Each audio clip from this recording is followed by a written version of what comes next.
Кроме того, в апреле столицу Татарстана впервые захватил знаменитый пасхальный фестиваль Валерия Гергиева. Маршрут форума он проложил через всю страну, а это 30 тысяч километров дорог. На город один день и сразу 2 концерта.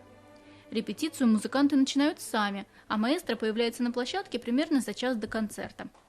В Казани за пульт решил не вставать и просил играть мягче из-за конструкции зала.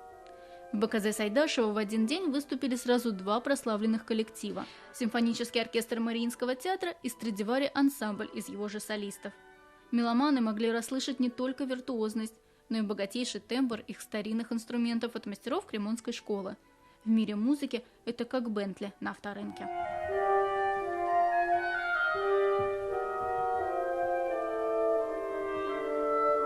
Работоспособности маэстро не занимать, но для слушателя имя Гергиева – это прежде всего символ энергии, вдохновения и, конечно, качества.